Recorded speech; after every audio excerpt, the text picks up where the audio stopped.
I have a question for all you content creators. In 2026, do we still need DSLR cameras with these fancy lenses, dummy batteries, and expensive sticker tags? Or are webcams good enough now? I present to you the YoloCam S3. Today we'll unbox the camera, we'll test it, we'll do a side-by-side comparison, and we'll see how it stacks up.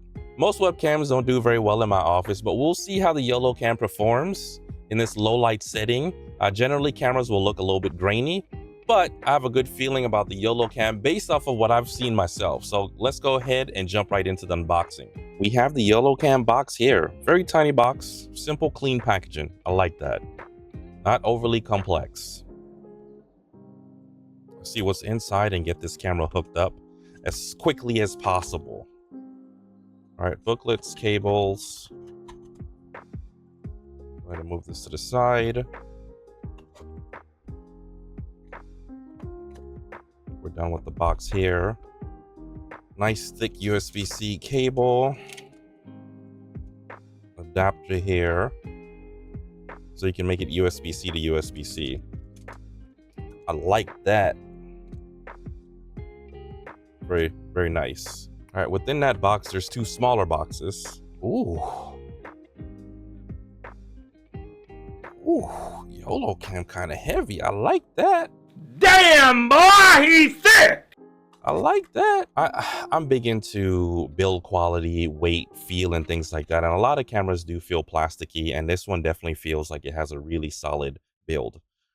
In this box, you're getting the magnetic base, which I really like. A lot of cameras or a lot of webcams are starting to come with this magnetic base. It has the thread at the very bottom of it, so that you can thread it to any of your tripods or whatever stand that you have. And the YoloCam, right there we go, just magnetically clicks on. Right. Oh, so it only does it on two sides, right? The sides that have the magnet on it. Perfect. Okay, we got it. All right, so let's get it connected and see how it actually looks. So I'll get it connected directly on this side so that you guys can see both cameras and how it looks. So let's go ahead and pause here, get rid of all this packaging, all this mess, and get it connected. So there's your first look at the YoloCam S3. I like that. It's bigger than I thought and way sturdier metal. Nice build. I like this. Okay, let's go ahead and get everything cleaned up. So I have the YoloCam S3 connected, and I'm not going to tell you which camera is which camera just yet. I'll go ahead and throw some specs up on screen so that you guys can see, and I'll talk about some of the ones that stand out to me. So the sensor size is a nice 1/1.3 CMOS sensor, and then it does video resolutions from 4K 30 to 25, and then 1080p 60 all the way down to 25 as well. It has an aperture of f1.85, which I think is really nice. And those are like the main things. And I like that it can go from horizontal to vertical at a moment's notice. However, I wish all sides worked that way instead of just two sides. But hopefully you guys are kind of seeing a little difference right here. Let me go ahead and do a focus test for you guys really quickly. I'll find some small item on my desk that my kids love, and I'll go ahead and hold it up now.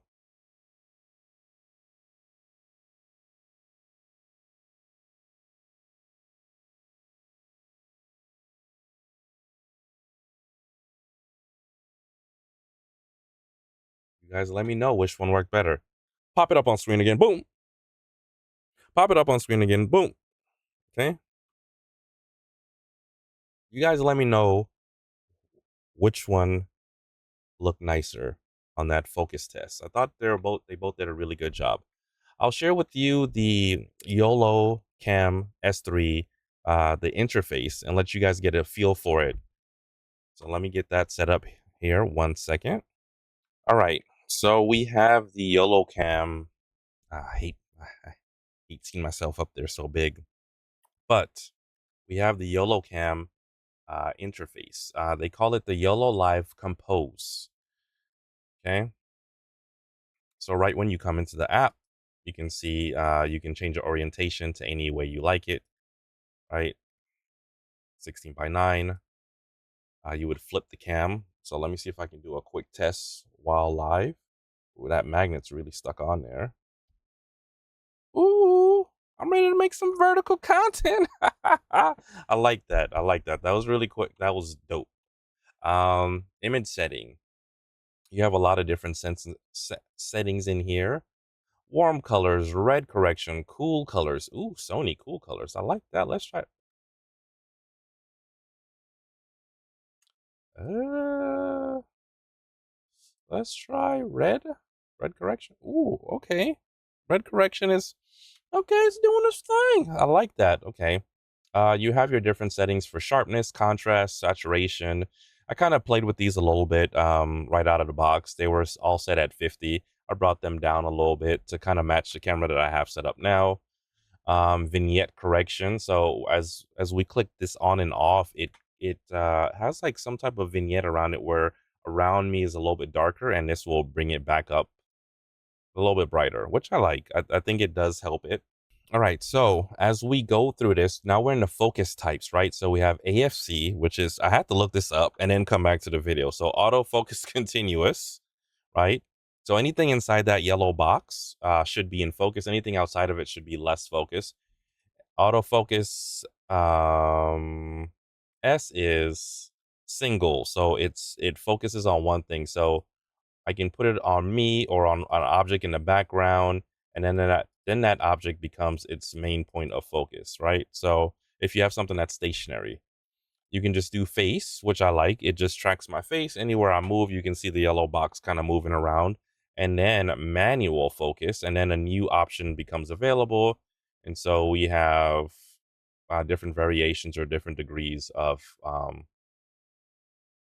manual focus. It has a zoom in, so you get different ranges. So I guess, oh Jesus Christ, remove that from the video. Help me, please. All right, you can pull it all the way out. Zoom in a little bit. Zoom speed, you can slow that down or speed that up. AI parameter, I haven't used that yet. Exposure, you get auto lock, you get anti-flicker. The EV, I definitely mess with that a little bit to kind of bring the color closer to what my camera shows you guys now. And then white balance, right? You got auto lock, blue offset, red offset, and things like that, and you can kind of play with that. You have some color grading that you can do. Looks like my picture froze. Capture image. I hate that. And then scene. I haven't messed with the live scene yet. Well, that looks pretty clean. I wonder what I can do with this. What the? Ooh. Standard. Future Mwest here and here. And I actually know what this button does. The live scene, right? So we took a look at this earlier, and I had no clue. And I kind of like going in blind with some of these products to see how easy it is to use. And I had to do some research to kind of figure out what this was, but I'll show you here. As you set up your presets here, whatever resolution, whatever zoom, whatever contrast, however you want to make it look, you can go full on black and white, you can go full on red or green or whatever, you can save that as a scene. And then based off of what you're doing, you can have these scenes, you can go back and click on these scenes. So I used AI to help color correct the image that you're seeing in this camera. And then I saved it as a scene, final scene here, or standard. So if I click on this, we should get two different colors, right? As it enables and disables all the different presets and different things that you set up. So I think that's a pretty neat feature. Since we're here, let's go ahead and talk about what I liked and what I didn't like, right? Final thoughts. Right, so right off the bat, the CMOS sensor in the YoloCam S3 is amazing. To me, I really like it. It's a CMOS sensor 1/1.3, which I think is really nice, especially if you're in a darker room or darker environment. I have a 3-point lighting system, but I don't like making my lights go all the way up because it's distracting to me whenever I'm making content. So I like to keep my lights as low as possible.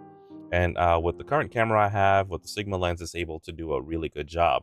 But I haven't seen too many webcams that can do a job close to it. And I think the YoloCam S3 does a pretty good job, as you can see.